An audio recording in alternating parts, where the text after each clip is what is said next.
hope that Be'ezrat Hashem everybody is celebrating Purim and making sure that today Be'ezrat Hashem will be a day of complete happiness and a day of complete celebration Be'ezrat Hashem.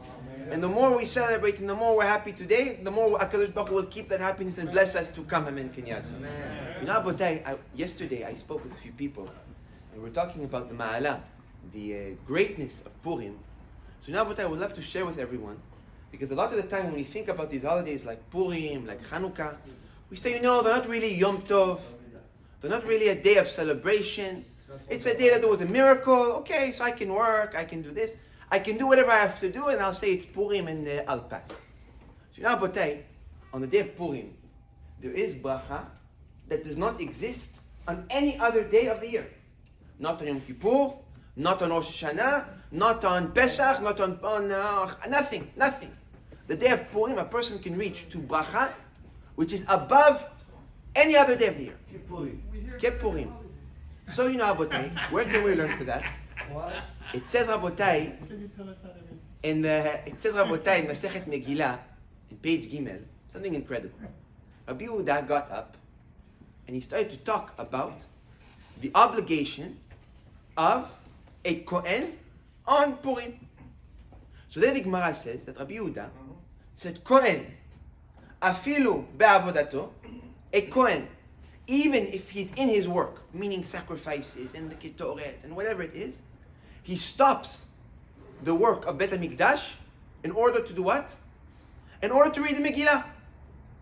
Or even if he has a full day of sacrifice that he needs to do, he tells everyone, I can't come right now.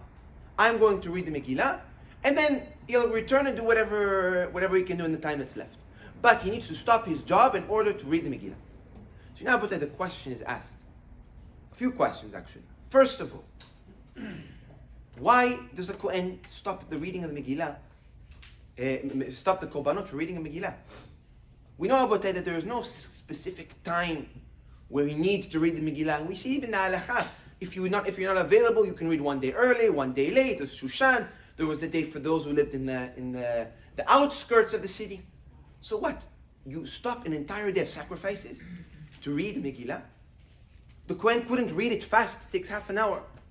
In the end, when you finish your sacrifice, what's the point of canceling something which is so sacred, sacrifices for Hashem, to read a Megillah? It doesn't make sense. And even more so, Nigmar wrote this halacha. The concept of the Kohanim and the Avodatam didn't exist even at that point. Meaning they were writing this halacha for when? For L'Atid Lavo. For when Mashiach will come. For when the third Bet HaMikdash will be built. The real question is, Rabotai, why did the Tanaim see this mitzvah of reading the Megillah so important that they emphasized of putting it L'Atid Lavo, putting in the beginning of the halachot of Megillah, and even writing it bichlal in the book? So the only answer, Rabotai, that we can take from this is clearly that there is something deeper to understand, and clearly there is more to put together, more to learn from this Gemara. So you know, Rabotai, Arizal and Kitvei Arizal brings something which is incredible on this concept. We know, Abotai, that it said that in previous days, in Yamin Kadmonim, HaKadosh Baruch Hu and the Shekhinah were present and had a constant flow of Shefa that was connecting this world and the world above. Where essentially Shefa, which is like the divine light of HaKadosh Baruch Hu, existed everywhere. But as a result, what happened? As a result, people which were not good took advantage of this constant source of life that was being sent down to the world, and they were using it for their own benefit. So what did HaKadosh Baruch Hu do? Arizal says HaKadosh Baruch Hu went and pulled back and ganaz that light. He took that light, that constant a source of life that he was sending out to the world, and pulled it back and hid it. Now, in order for us, Jews, to tap into that Shekhinah, to tap into that light, to that life, what needs to be done? HaKadosh Baruch Hu created a system.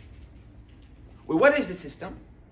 In order to bring down that Shefa, first, a person from down here needs to create the pipe going from down to up, Once a person creates that pipeline from down to up, HaKadosh Baruch Hu can send down Shefa down.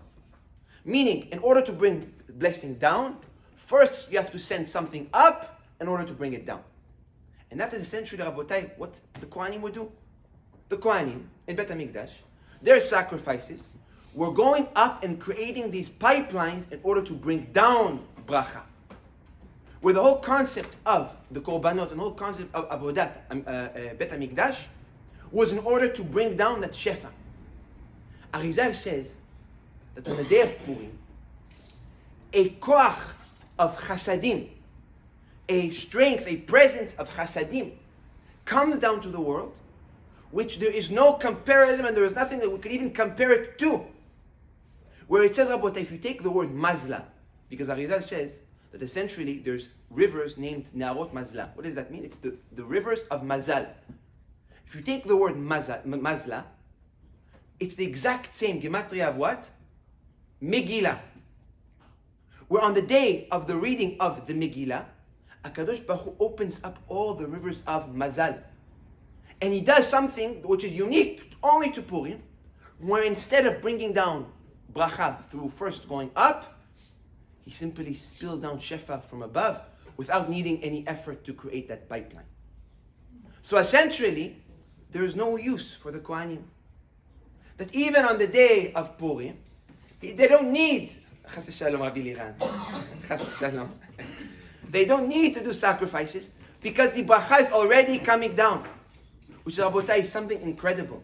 We can learn from that, Rabotai, that essentially a person can bring down bracha that even the Kohanim couldn't bring down, Rabotai, at the time of Bet HaMikdash. He can do it when? He can do it today when we read the Megillah. And that is why, Rabotai, it's so beautiful and so important, Rabotai, that when we read the Megillah, we have complete intention to bring down Shefa to the world. If we do so, Rabotai, we could achieve Shefa, which is like no other. So really, Rabotai, today, Purim, when we read the Megillah, I want everyone to have kavanah. I want everyone, Bezrat Hashem, to be with the intention to Bezrat Hashem bring down big bracha to you, to each family. Bezrat Hashem to pray for zivuk, to pray for parasha, to pray for refuah. And may HaKadosh Baruch Hu Hashem flip our fate, that all the negativity that exists in our lives will completely turn into positivity. Amen. Now, Rabotai, today we have a special opportunity. It's an opportunity that even I don't know if I'm going to have it next year. So really, Rabotai, it's a once-in-a-life opportunity. We're going to read the Megillah, not from a regular Megillah. We're going to, Bezrat Hashem, read it from the Megillah of Rabbi Chaim Pinto. Not Rabbi Chaim Pinto the second, Rabbi Chaim Pinto the first. Meaning this is 300 years old. And it is Megillah that he wrote himself. So, Rabotai, it's really an opportunity that I don't know if next year I'll be able to do it. So now we're all going to do it together. Rabbi Rafael is going to read it from this Megillah. And Bezrat Hashem, the merit of Rabbi Chaim Pinto, spilling us even more Shefa today. Amen.